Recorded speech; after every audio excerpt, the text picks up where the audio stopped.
Hello everybody, this is Jay and Hunter, and today we have to unbox and set up is the new for 2024, courtesy of the Home Depot, 7-foot animated Darth Vader. This is an animatronic that Home Depot is carrying for the 2024 Halloween season for, if I'm not mistaken, $299.99. And after seeing all of the photos online of just how stellar this guy looks, I'd say he's probably worth that price tag, but I'm gonna have to see him for myself and just see how well he's made and how just great in general his quality is. So right off the bat, on the top of the box, you have this little pole right here with his lightsabers, which I'm actually glad is not damaged because the box was kind of crinkled up over there. You have the Christmas one and the regular one. Over there, there's his instructions. There looks like both of his arms and his leg poles are in there. And right off the bat, I can say these are really nice quality. Those are a pretty thick plastic. There's some foam in there. Then this just pull out, I guess. Oh wow, there is a lot to this guy. I'm not sure what that is. Might be his back or something. There's shoulders. This is kind of flimsy, but that's going to be on the underside just to kind of fill him out, so that's not a big deal. There's an arm. There's the ornament. That is really lightweight. And he has kind of just a little string there that I guess just hangs on his finger. There's the pumpkin with the Death Star on it. And then I'm not sure what all of this I can take out of here without damaging it, so I'm gonna pull the rest of this out off camera and get everything laid out. This has a lot of pieces, so just bear with me a second.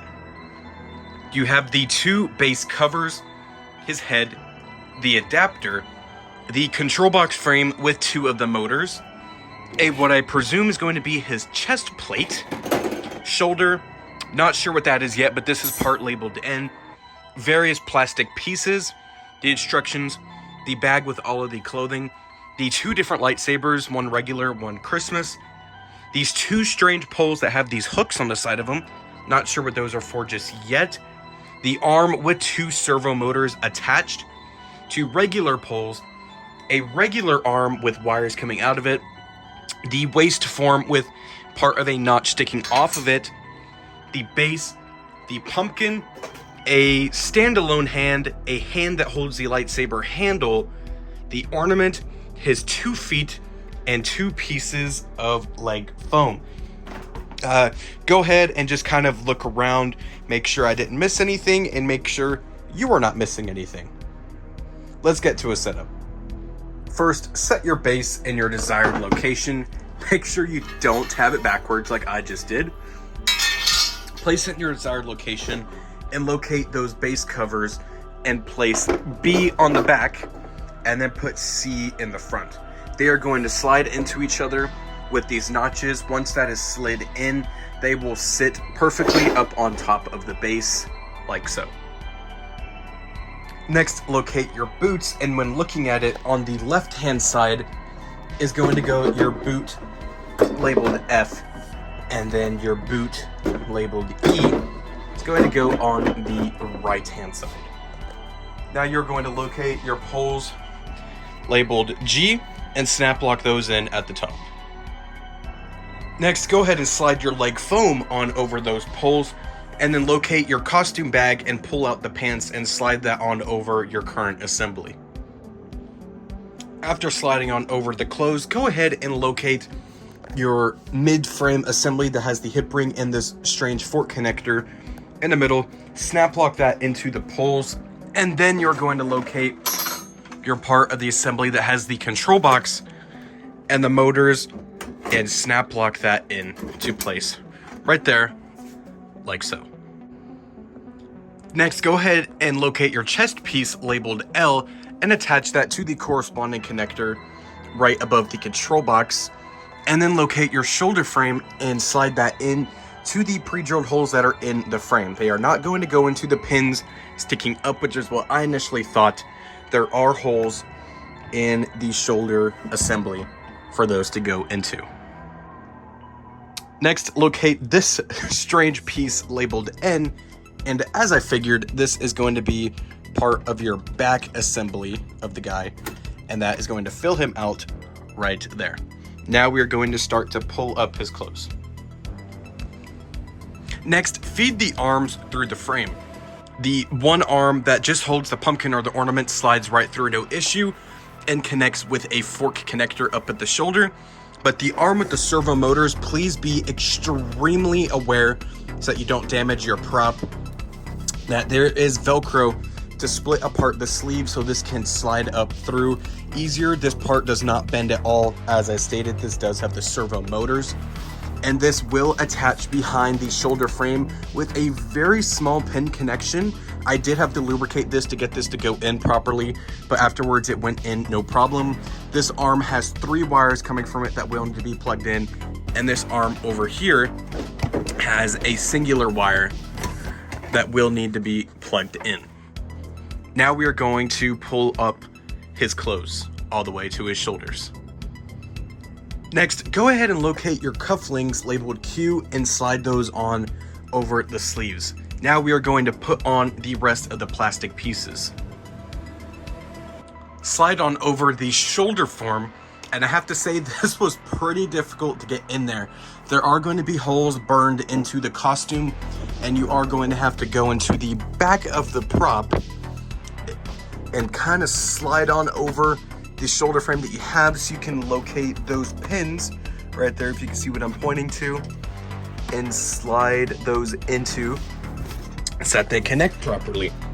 Then you're going to locate his belt and attach that to the pin that was sticking out of his costume.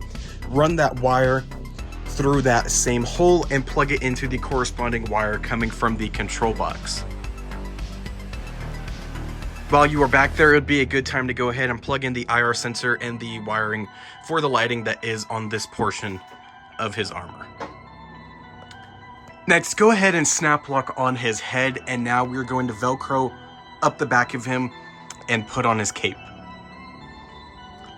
Just before you Velcro him back up, make sure you go ahead and plug in his adapter and set the toggle switch to your liking.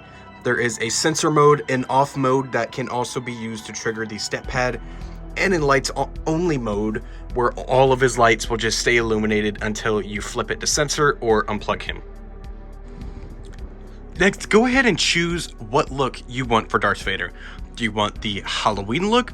Do you want the regular classic look, which is his regular hand? Or do you want to use the regular hand and hang the ornament from it and give him his candy cane lightsaber? We will go through, I guess, all 3 of his different alterations that you can do for him. Right now, since we are rapidly approaching the Halloween season, I'm going to do the Halloween look for him. When you do the Halloween look, make sure you have the wiring plugged in for the pumpkin, and regardless of what look you do, make sure you have the wiring plugged in for the lightsaber. The lightsaber just screws in and out, really easy. After that, your setup is complete. All that's left to do is plug him in and watch him go. Here he is, all set up and ready to go.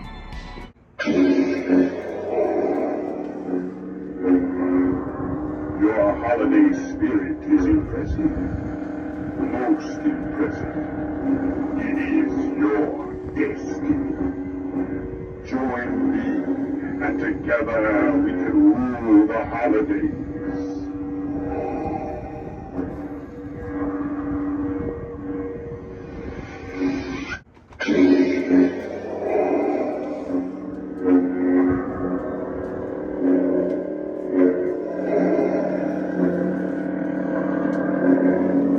I find your lack of holiday cheer disturbing.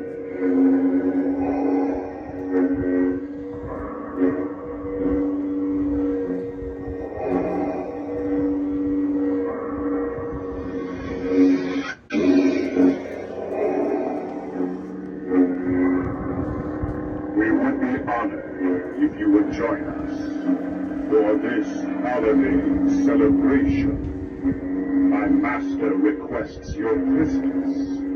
Join me, and this season you will be a powerful ally.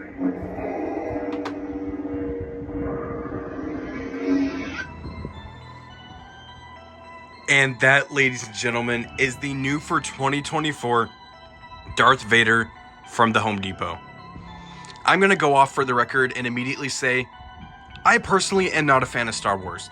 However, my family is a fan of Star Wars, and when they saw this, they jumped on it right away. And I have to say, I've always been a fan of characters from Star Wars. I've seen several of the movies. I just haven't been able to get into it personally. It's just not my thing. But Darth Vader, Chewbacca, R2-D2, and all the robot kind of characters have always been my favorite. And then this guy has also always been one of my favorites. I probably wouldn't have bought it had my family not been fans of Star Wars, but we have it. It'll be up year round, probably with just the regular hand. We'll probably pose his hand down in kind of a more natural pose so he doesn't just look weird like he's supposed to be holding something, excuse me. And he'll probably be on the lights only mode, which is another thing I absolutely love about this prop. It is lights only. I have to say, people are going to nitpick saying the price is expensive. Considering what some of these Star Wars licensed action figures go for, this is a steal. There are 12-inch figures of Darth Vader that go for over $1,000. And here you have a 7-foot servo, interchangeable for holidays, fully animatronic Darth Vader for $300 from the Home Depot. It doesn't get better than that. That is really, really impressive. The arm motion is technically 3 axis. The wrist turns left to right. The arm goes back and forth at the elbow. And then at the shoulder, it's not servo, but there is a reindeer motor that goes up and down to lift it. There's all kinds of lights going on. There's the IR sensor that works great. His head looks amazing. I will say, I don't know if they're all like that, but this is kind of loose on mine. I don't think they're all like that, but that's just how mine is. The pumpkin looks amazing. They did a really, really good job on it, making it look like an actual carved pumpkin. Overall, the suit is very high quality. The build is high quality. This down here, the base is pretty high quality. I will have to say, I have 2 personal gripes with it. And that is, for one being, the stickers that they used to label the parts were very, very difficult to get off of this prop. I don't know if it's just mine, but they were really, really hard to get off, and they were ripping and tearing. I spent a good hour alone on this guy's setup, just peeling off the stickers and getting rid of all the residue. And another thing is, I don't like the audio. I don't like the interpretation they did, or not interpretation, the impersonation they did, making him talk about the holidays. I would have much rather had him do a whole bunch of lightsaber sounds and heavy breathing than talking about the holidays. I understand they're doing it as a holiday prop so they can sell it at the Home Depot. It could be interchangeable for the 2 holidays, but I would have just preferred it didn't do that. And if it was going to do that, I would have preferred it had a different settings mode for the audio to where it was just lightsaber sounds and heavy breathing. Besides those 2 gripes, this prop is made phenomenally. I will say the box is quite large, but for everything that is with this prop, I'm not surprised. You have this whole hard plastic blow molded pumpkin, his head, you have the 2 lightsabers that are one piece. This very large part here, this part is huge. The base cover does split in half. That takes up a lot of room, and these legs are also one piece. But this costume is crazy quality. This is awesome. All of this is pretty sturdy plastic.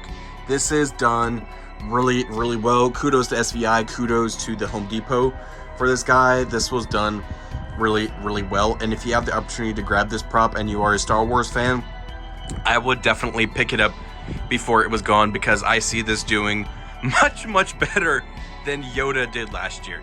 Thank you guys so much for watching. Don't forget to like, rate, comment, and subscribe. Your holidays